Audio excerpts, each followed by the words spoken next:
morning. It's April 1st, April Fool's Day, but this is no April Fool's. Actually, the joke's on us with the Biden administration. This is to my liberal friends, and I'm John Haddo. As we inch closer to the midterm election, you can see some subtle policy changes occurring within the White House. They're moving away from the ultra-liberal progressive policies and acknowledging that the nation does not support that direction for the country. One key announcement was the government would release 180 million barrels of oil from the Strategic Petroleum Reserve at a rate of 1 million per day for 6 months. Now, they're doing this in an effort to try and bring down gas prices that are affecting every American and helping drive up inflation. Now, it's a band-aid approach to the problem, but at least it's some form of action. What they should be doing is removing the disincentives they have with the fossil fuel industry, letting them produce oil and guaranteeing them they won't be impeded by government regulation. But with gas prices hovering around $4.30 per gallon nationwide and higher in places like California, the hope is to put more oil in the marketplace that it would reduce the price of gas. I've got to drive down from Utah down to California next week, and we've decided we're going to stop right before the California border in Nevada and fill up and see how far we can get before we have to put more gas in the car, and we will put the minimum amount to get back to Nevada while we're in California. But long term, the government is basically saying to the oil industry, and this is a good thing, we're going to have to replace this oil at some time, and hopefully we'll be able to do it at a lower price than what it is currently. Now, that's a signal to the industry that there's going to be a demand for their product in the future, so hopefully they'll start producing more at some point. But the real significance of this move is that it's offering some concessions to the fossil fuel industry that will enrage the climate activists who continue to demand that the United States and the world abandon them as soon as possible. Any realist knows this is not feasible in the short term, and so this is a political smart move by the White House. It is better than having Biden go around begging OPEC nations to pump more oil to expand the market.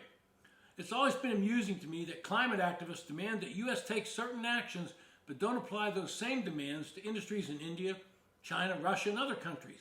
If climate change is truly a global problem, then why would it be okay to urge Saudi Arabia and Venezuela to pump more oil as opposed to producing more domestically? They never have seen an answer for that. Now, I suspect you'll see the administration try to pivot on some other key issues.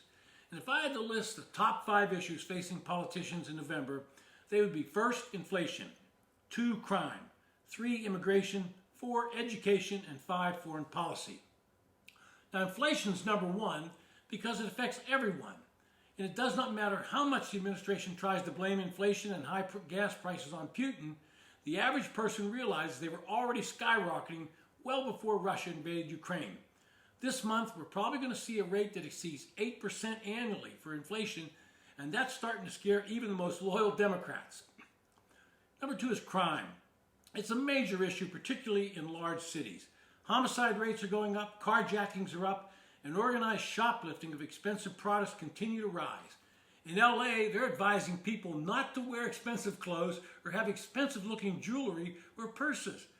And all the while, the woke district attorney there is saying, I'm not going to prosecute these kind of crimes. These are people just doing what they have to do. Well, that's not a solution at all. Immigration is a problem.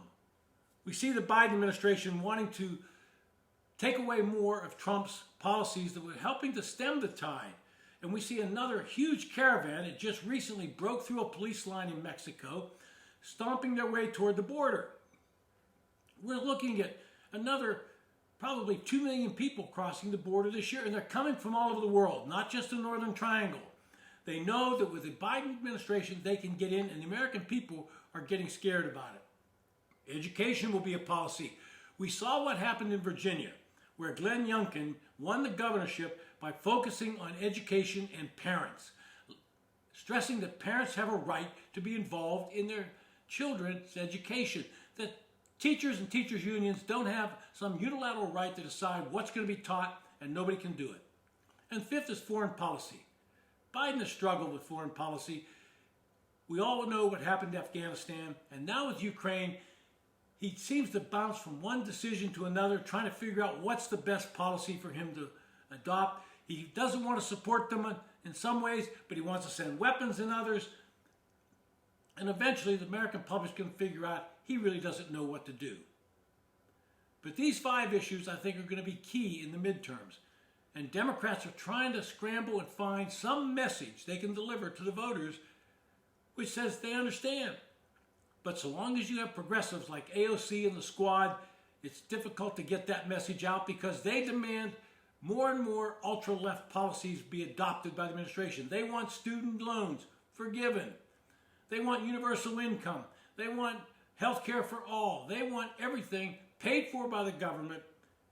And that makes it difficult for moderate Democrats in swing districts to compete and campaign. And I think come November, you're going to see the House definitely switch to be Republican, and the Senate will be teetering on switching to Republican as well.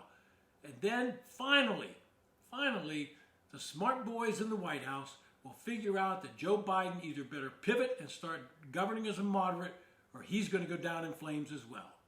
This has been To My Liberal Friends. Thanks for listening.